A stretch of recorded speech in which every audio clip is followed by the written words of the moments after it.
Ladies and gentlemen, aviation enthusiasts and curious minds alike, welcome to the thrilling mini-series that will take you soaring through the skies called What Makes This Plane Great? In this episode, we will be talking about one of the most legendary aircraft of all time, the Messerschmitt Bf 109.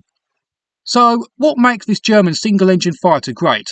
Well, it was a very well-designed aircraft that was always armed with cannons you wouldn't want to be on the receiving end of, and its powerful fuel-injected Daimler-Benz DB inverted B12 always gave the fast Bf 109 great climbing and diving performance. Another great thing about the Bf 109 was that it went on to be more than just a fighter. It served in ground attack fighter bomber roles, bomber escort, aerial reconnaissance, as an all-weather fighter and even as a night fighter. An important thing that makes the Messerschmitt Bf 109 great was that it was continually built and developed before and throughout World War II, so it always remained a formidable opponent for any Allied aircraft in all the theatres of the war it fought in, such as all marks of Spitfire, P-38 Lightning, Tempest, F-6F Hellcat, P-47 Thunderbolt, P-51 Mustang, Yak-9 and LA-7.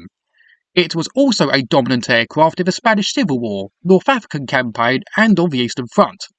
With the Eastern Front, the Russians didn't build an aircraft that could match the Bf 109 till later in the war, so in the meantime, us British and Americans had to lend lease the Soviets Hurricanes, P-40s, Spitfires and most notably P-39 Airacobras.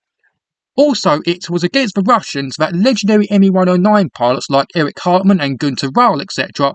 got most of their hundreds of aerial victories, shooting down inferior Russian aircraft being flown by inferior pilots.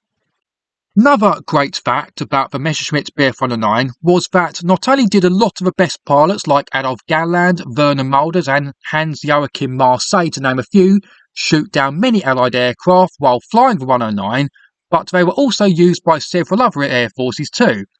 The Japanese did test fly a Bf 109 while air forces in Italy, Finland, Switzerland, Romania, Spain and Yugoslavia also operated the type in combat. The Bf 109 and variants of the Bf 109 continued to be in military use after the Second World War.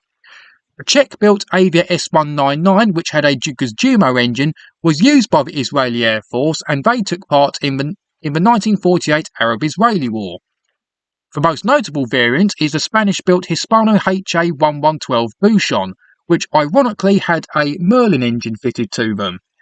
Buchons served in the Spanish Air Force for years after World War II, but are more known for representing Messerschmitt Me-109s in films and TV series. You will often see Hispano Buchons at air shows now, and quite a few Buchons have been re-engined with Daimler-Benz DB605 engines.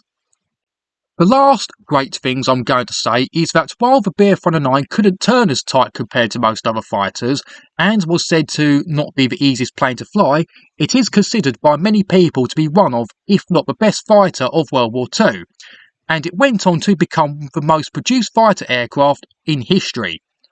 And that's it for this thrilling journey through the skies. If you haven't already, make sure to subscribe to this channel and hit that notification bell, so you can stay up to date with my aviation content etc. Check out the two videos at the end, all my CD reviews, or even the playlist I've created. Cheers.